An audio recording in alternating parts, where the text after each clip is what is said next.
So I made a bunch of cording last night on the serger using some really heavy threads through the needles and the loopers. This one I really like. It really turned out nice.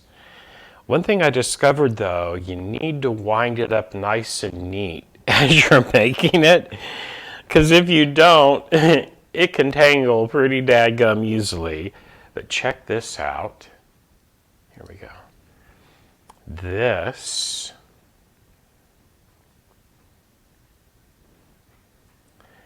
done with a 4-thread overlock. Check it out. Look at that. Isn't it beautiful?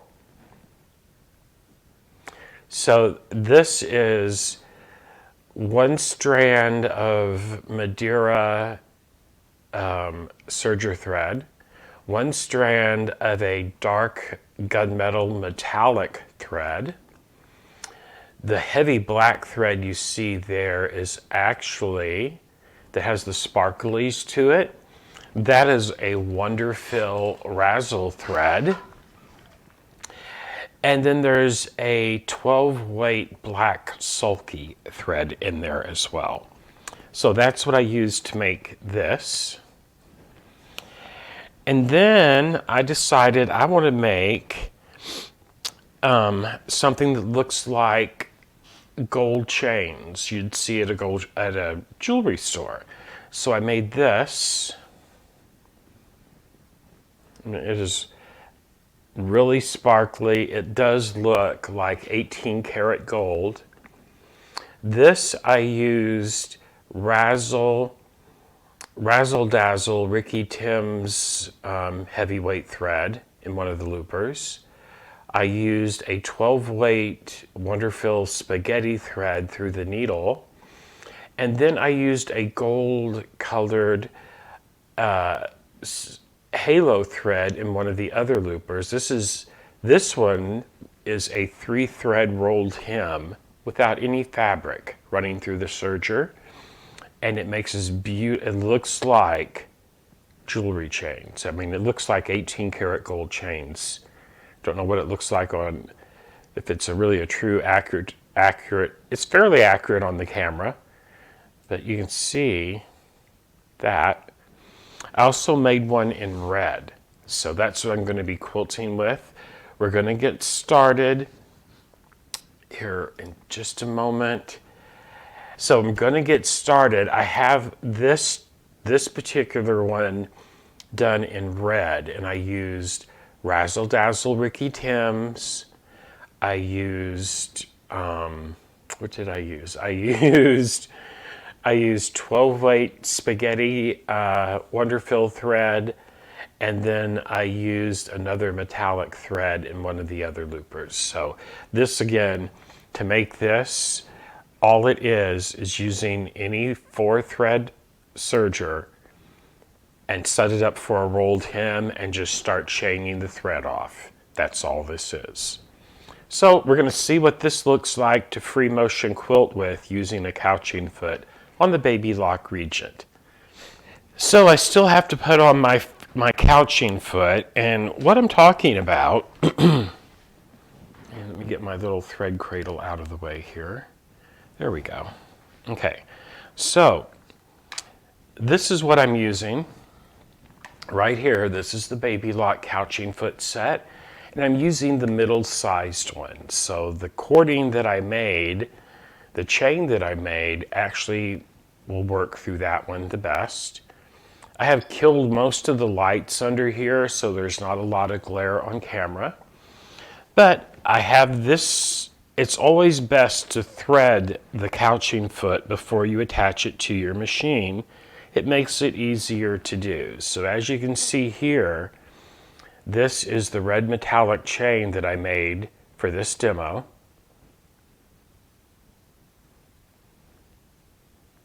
And now that it's threaded through the foot, you thread it from top to bottom.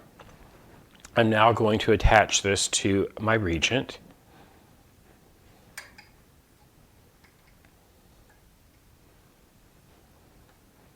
There we go. And then I'm just going to tighten it up.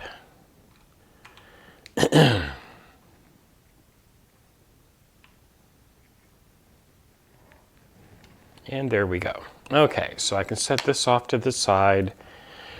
Have my little scissors here. And this is my little embellished quilt that I've been working on. So I'm actually, for next Tuesday night, I am going to do the edges of this quilt using a wave stitch on my serger. I think. I'm not sure yet if I'm going to actually do that or put, I might put a real binding on it. I really haven't decided yet, but right now I am leaning towards the wave stitch. So now I'm just going to slide my quilt sandwich underneath the foot. Oops. I have my stitch regulator set for 12 stitches to the inch in regulated mode. Okay. This is a very lofty wool, Quilter's Dream wool batting that I have on.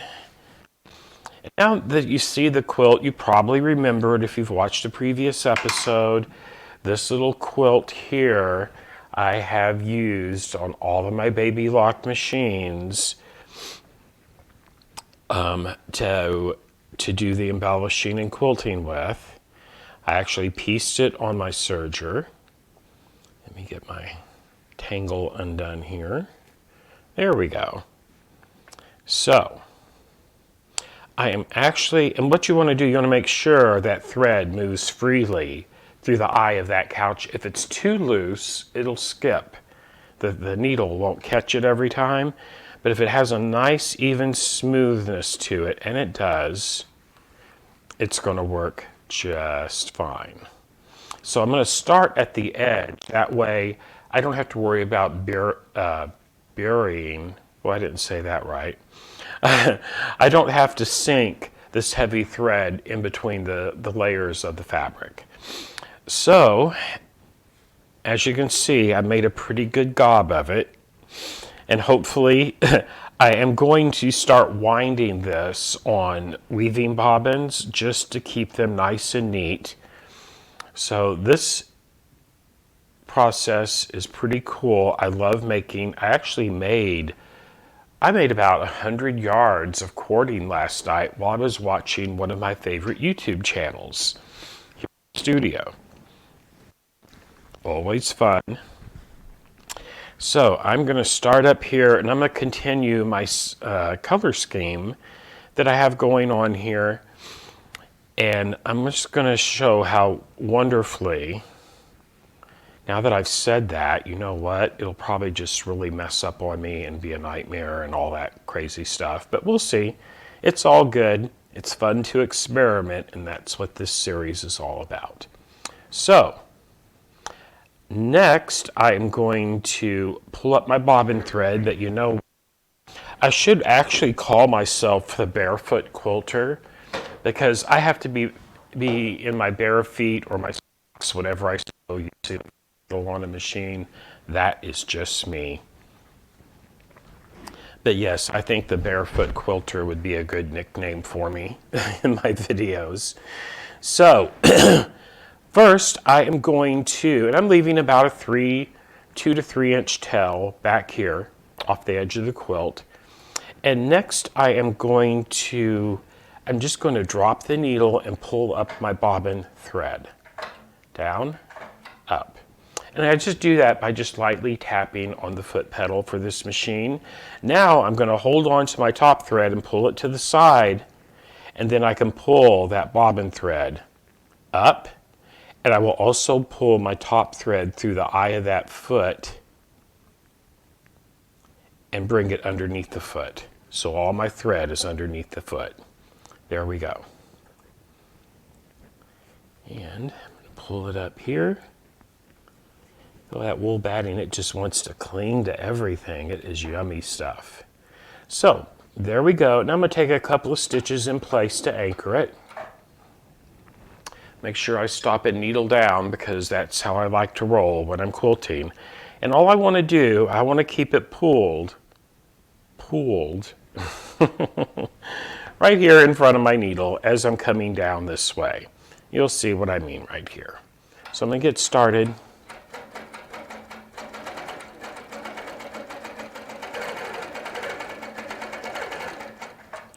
I'm going to stop and check. Oh my goodness, that is scrumptious looking. Love it. Now, will I finish this quilt on camera today? No, I will not. However, it will be done by next Tuesday night. There we go. Let me get me some more slack up here. The big thing is you don't want the item that you're couching, and this you're actually couching and quilting at the same time. You don't want it to get super tight, and that's where you'll run into a problem. You just want it to just be nice and loose on top of your quilt or whatever it is that you're couching.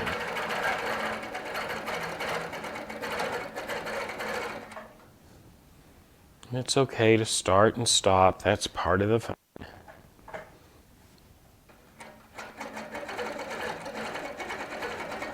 In some places, I'm just going over some other quilting I've already done.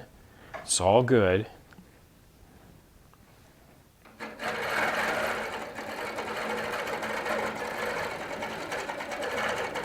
Right there, I just went over some Sashiko stitching. Yes, that was my scissors hitting the floor. Imagine that.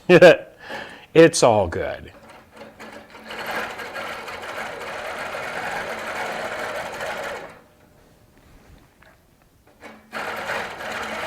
And this little quilt I'm actually going to hang on a wall. So I look at this as just a piece of modern art.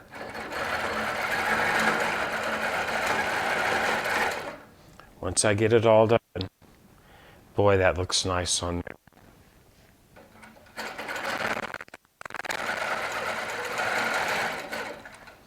And there we are, we're at the end. Now I have to make a decision. I can cut it, or I can travel off the edge of my quilt to the next location, and then I wouldn't have to do all that. And that's probably what I'm going to do. So let me have a quick look here. I want to come down to about the midpoint in the quilt, and really it's not really wasting anything, because I would actually have that much wastage if I cut it and tied it off again and all that fun stuff. So I even do this on my long arm. I'll travel off of the edge of the quilt so that I don't have to continuously start and stop a line of quilting. So next I'm going to travel right off the edge of the quilt, because that will be trimmed off when I trim it.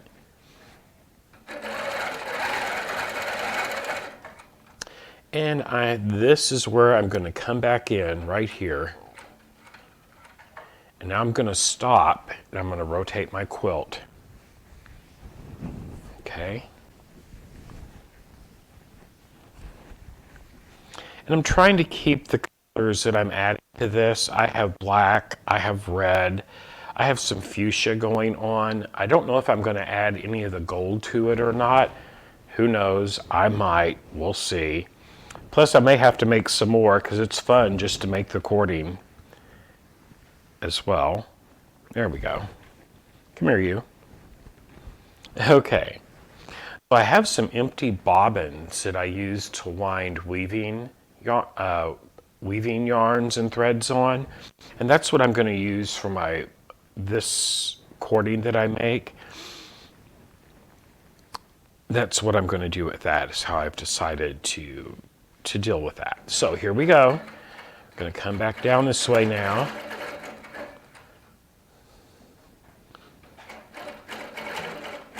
There we go. Yeah, I'm going to bring it back over this other way a little bit.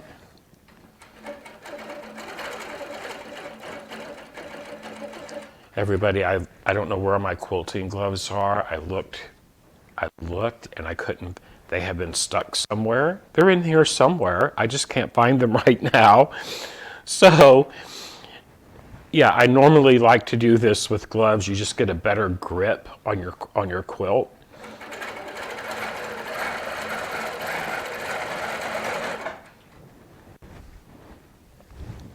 And you know, I'm telling you, this is completely unplanned.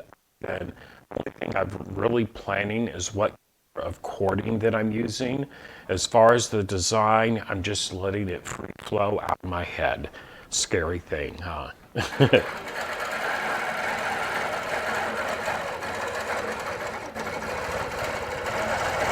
I know one design element that I'm kind of thinking of is double helix, like our strands of chromosomes.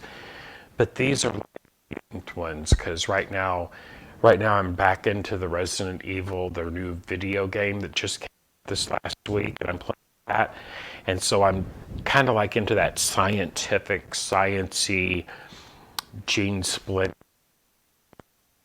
for lack of a better word. You know, that chromosome-y stuff. Yeah, really. That medium-sized foot, couching foot, is perfect for this stuff.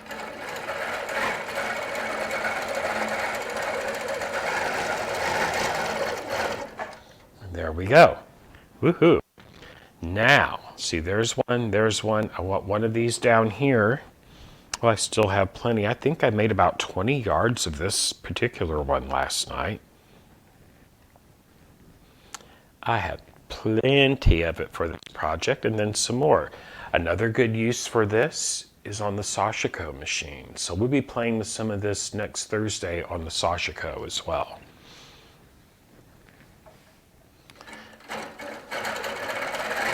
I told Mike, I said, you know what, Mike, I think I want to get the Baby Lock Vibrant and just leave it set up and just to make this on. He said, you have two Baby Lock sergers now, Richard Dale. You don't need a third one. So, but we'll see. We'll see. You can, you know, machines are like a Lay's potato chip. You can never have just one. More the merrier. They're happy when they live together in a studio because they keep each other company. That's what I like to tell myself anyway. Ooh, I let that get, there's a knot I gotta cut out. It was a loose tail thread. There we go. Okay. So what can happen, and what's happened here, I got too far off of the batting, and I got it stuck. There we go. Maybe that'll do it. And what can happen if you get knotted up somewhere, this will bunch up underneath your foot, and that's what just happened. So, yay, you get to see me do things. I'm going to raise my needle, and I am going to attempt, oop, that let go of something. What happened is the batting got down in the hole with my cording, and I'm probably going to have to rethread my foot. But that's okay. That's part of the fun. You know, stuff happens at a cocktail party, right? Here we go. Okay, so I am going to have to cut that. Let me get me some scissors. It's all good. I'm also going to need my threading cradle.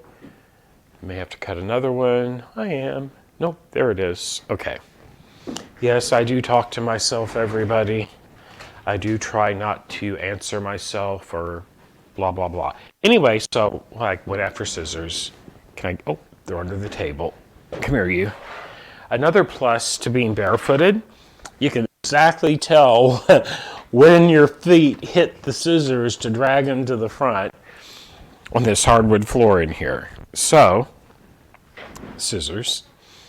So now what I'm going to do though, I am going to lift up on my presser foot and I am going to remove it because I got a pretty serious knot in there by traveling in this batting, which I shouldn't have done, but I did. Such is life, right? So, loosen that a little bit more.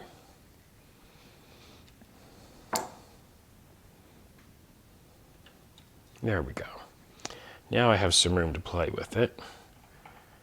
There's my upper thread. Just going to snip that one right there. Now then, can I salvage this? Since this is going to be waist right here anyway, I'm not going to worry about it. If I cut through the backing, it totally doesn't matter because this is all going to be trimmed off anyway. So I am going to cut a little hole in it. I just heard someone gasp. It's all good. And now I'm going to cut it off the bottom of the foot.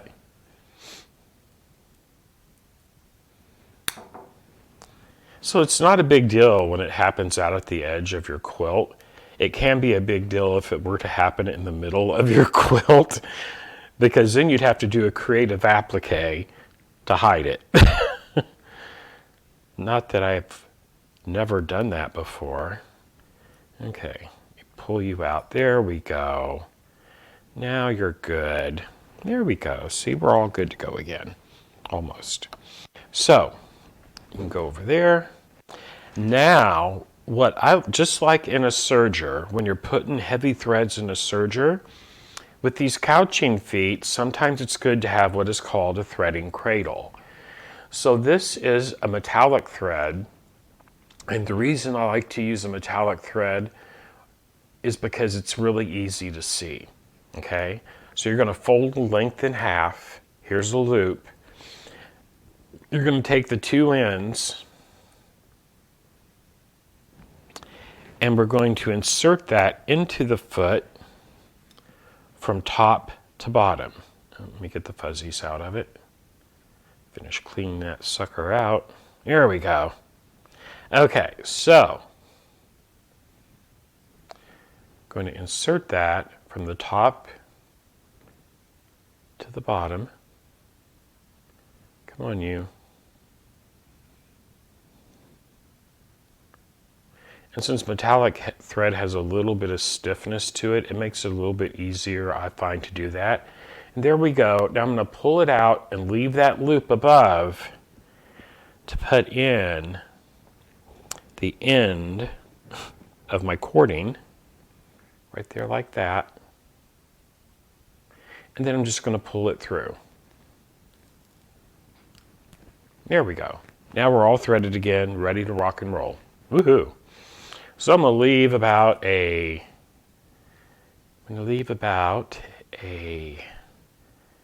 I'm going to leave a little bit more because I saw a snag right there.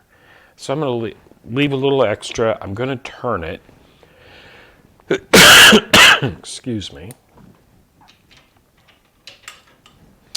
And I'm going to move my little handy dandy tool. I'm going to hold it right there. Now I'm going to leave my needle over my quilt because I'm going to reattach the foot next.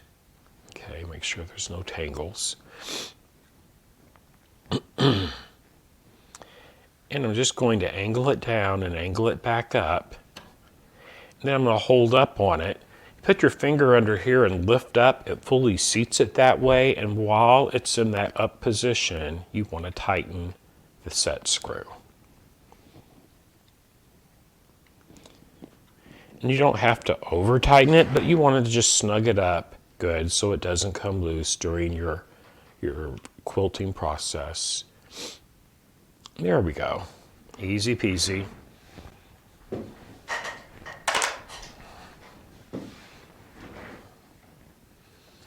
So now I can reposition my quilt where I want it to get started again. I'm just going to rotate it back 180 degrees. Because, let me see where I got these other lines at. Right down there. So I have one of those there and one here. I want one out here towards the edge, kinda, I think.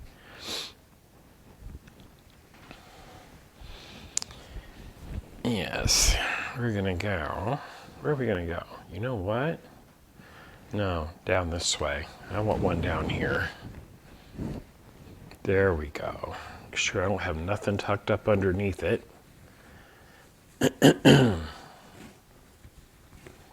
Okay.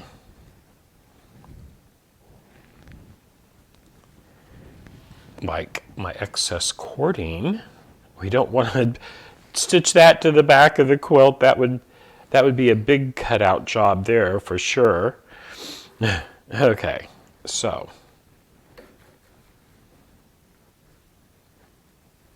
there, right there. Now I'm going to come up here. I'm going to start this one over here a little closer to the edge. I'm going to get a hold of my upper thread. And I'm going to do a needle down and a needle up. And then I'm going to move it to the side. Then we can grab a hold of the bobbin thread, and that brings all your threads underneath the underneath the foot. And I'm going to start it right there. I'm going to take a couple stitches in place. Okay, needle down, and we're ready to do another run here.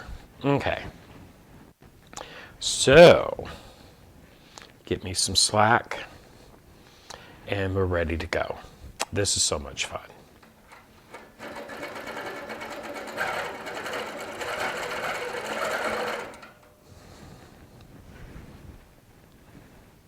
Okay.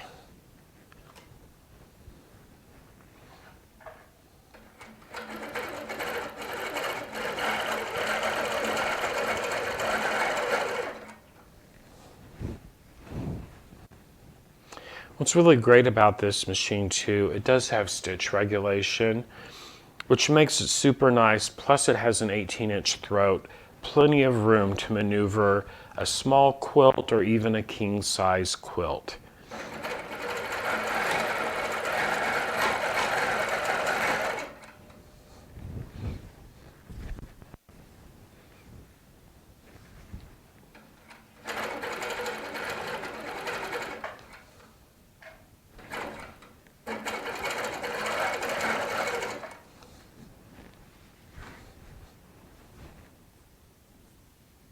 See there, didn't have that.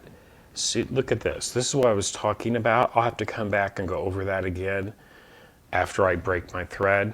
But what happened right here, and I won't put more couching thread on top of it, but what happened was I didn't have the cording in front of my needle.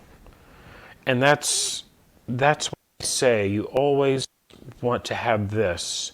If you have it laying back like that, or like that, you're not going to sew. It's not going to sew through your cording and attach it to your quilt. So it's just very important. It's not a rush. We're not in a race. Make sure you keep your cording laid out in front of you, and that way it'll feed through that foot perfectly, and you won't have any skippies like that. That's what I call skippies.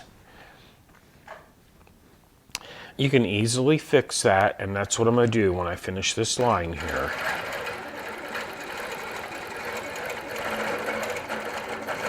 I'm going to go back and finish that little boo-boo back there.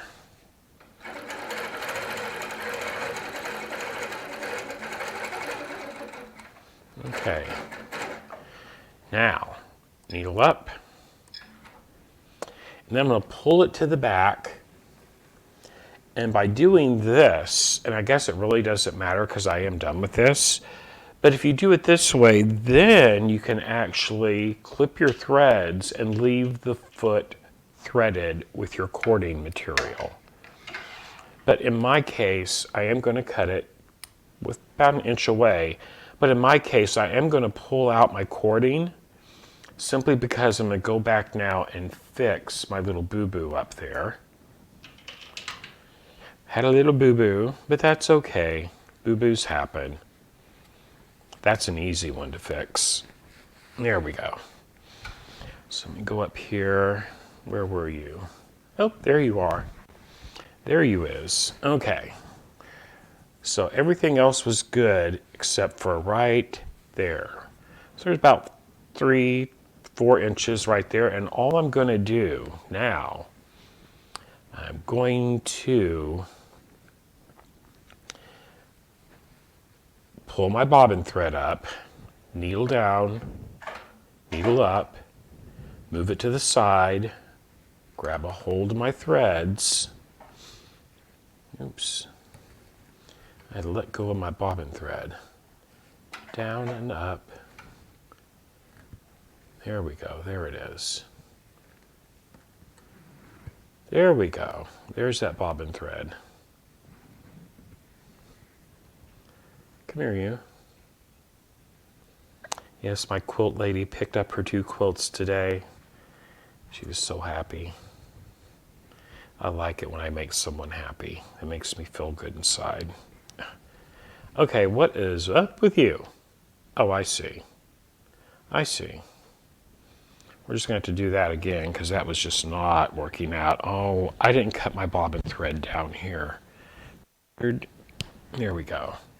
No wonder it wouldn't pull up. It was still attached to the end of the quilt. Oh my gosh. There we go. Okay. So next, now I can pull up my bobbin thread properly. We're going to do that. I can be such a goober sometimes. My goodness. Okay, needle down, needle up. There we go. Pull it to the side. Pull that bobbin thread up. There it is. Oh, now it works really good. That's what you call user error. So that is started. Now, and what I did, I just back tacked it there, and then I will just clip it even with the front of the quilt. So I'm going to actually hold this cording in place because I see where it's stitched, but the cording didn't catch. So I'm going to hold that, and I'm just going to eyeball it and take my time right here and make sure that stitches down right on top of it. Down to right there. Okay.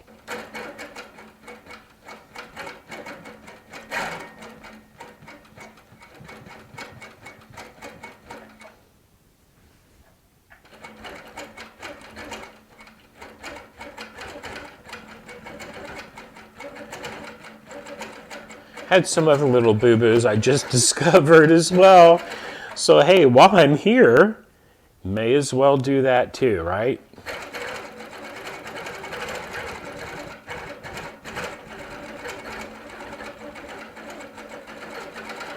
There we go. Now I'm going to pull it to the side or away from it to the back. I'm going to grab a hold of my top thread and bring it back for where I started. And then I'm going to do a needle down and needle up.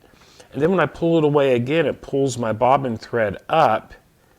And then I can just take my scissors and trim those even with the top of the quilt. This is how you do it in a long garment frame as well. And then your thread, it's all tied off. You don't have any loose threads on the back of your quilt, and everything is good to go. So, there we go.